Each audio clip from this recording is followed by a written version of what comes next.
আমার বান্ধবী আজ আত্মহত্যার পথটাই বেছে নিল।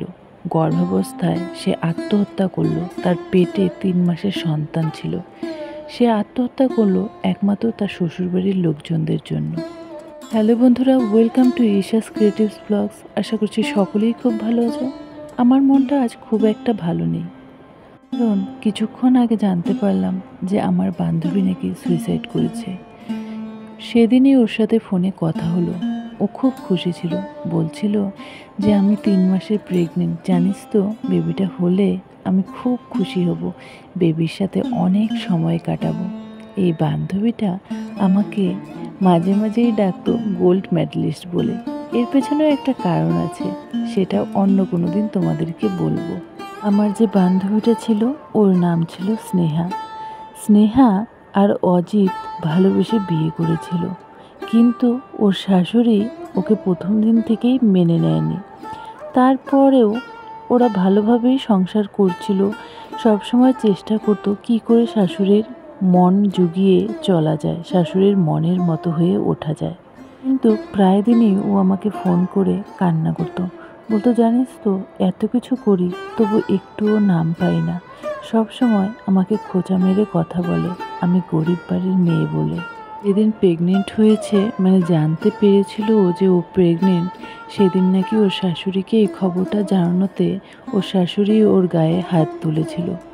এটা শুনে আমার ভীষণ খারাপ লেগেছিল। আমি যখন জিজ্ঞেস করেছিলাম যে কেন এমন করলো, বলে উনি একটুও খুশি হয়নি, জানিস তো উনি সারাক্ষণ শুধু আমাকে বলে যে আমি নাকি একজন অপয়া, ওদের সংসারে এসে আমি নাকি সংসারটাকে ধ্বংস করে দিচ্ছি।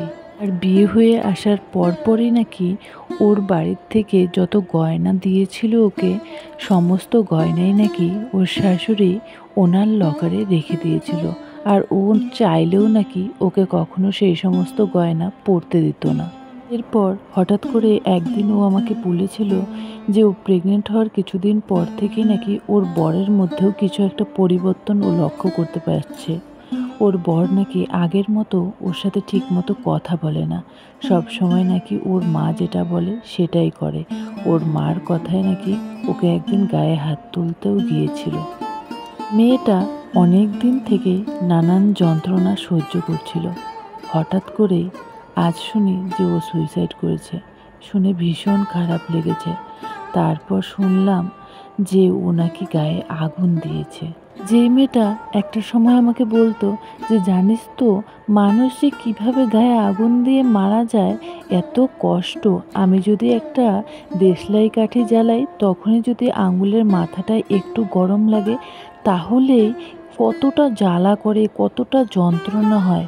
কিন্তু একটা মানুষ যখন কেরোসিন তেল ঢেলে গায়ে আগুন দেয়, ভাব তার কতটা যন্ত্রণা হয়। কখনো ভাবিনি যে এই কাজটা ও নিজেই একটা সময় ঘটাবে। অনেককেই জিজ্ঞেস করেছি যে কিভাবে আগুন দিয়েছে গায়ে। যারা দেখেছে তারা বলল গায়ে নাকি ৩-৪টে শাড়ি পরেছিল, পরে ঘরে ৫ লিটার কেরোসিন তেল ছিল, সেটা নাকি গায়ে ঢেলে পুরো দেশলাই কাঠি জ্বালিয়ে দিয়েছে নিজের শরীরে। তারপর নাকি ছটফট করে দৌড়চ্ছিল একটু বাঁচার তাগিদে। শুনে এতটাই খারাপ লাগছিল যে কী আর বলবো। কখনো ভাবিনি যে ওকে এভাবে অকালে হারিয়ে ফেলবো।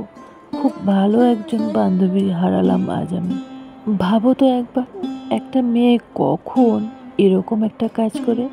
যেই মেয়েটা একটা সামান্য দেশলাই কাঠি ভয় পেত, সেই মেয়েটাই আজ নিজের গায়ে আগুন ধরিয়েছে। তার উপর সে ছিল গর্ভবতী।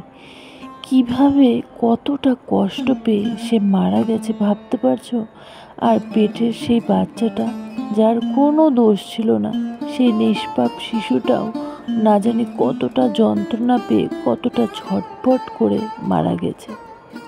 যখন প্রেগনেন্ট হয়েছিল তখন কতই না খুশি ছিল যে বাচ্চাটা হবে, তাকে কিভাবে মানুষ করবে না করবে, ধীরে ধীরে সমস্ত পরিকল্পনা করা শুরু করে দিয়েছিল।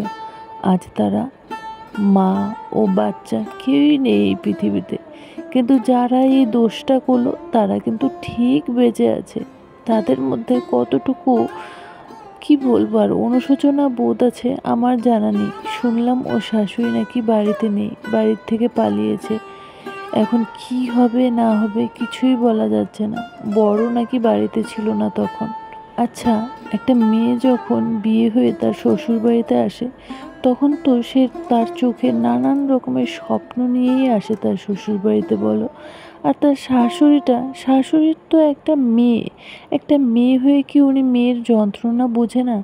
একে তো পালিয়ে বিয়ে করে এসেছে, তার মধ্যে উনি তো একটু ভালোবেসে ওর সাথে কথা বললেই পারতো, তাহলেই তো আজ অকালে ওকে প্রাণটা দিতে হয় না। একটু ভালো ব্যবহারই তো প্রত্যেকটা মেয়ে তার শ্বশুর বাড়িতে আশা করে, কারণ খাওয়া কিন্তু প্রত্যেকটা বাবা মাই দেয়, আর সেই খাবার খাইয়েই কিন্তু তারা মেয়েটাকে বড় করে।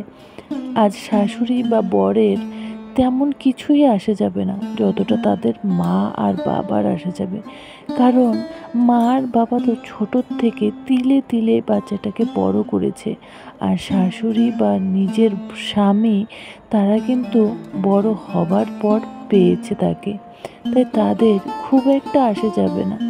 তো আমি জানি না কি হবে এর পরিণাম। আমি শুধু চাই যারা দোষী তারা শাস্তি পাক।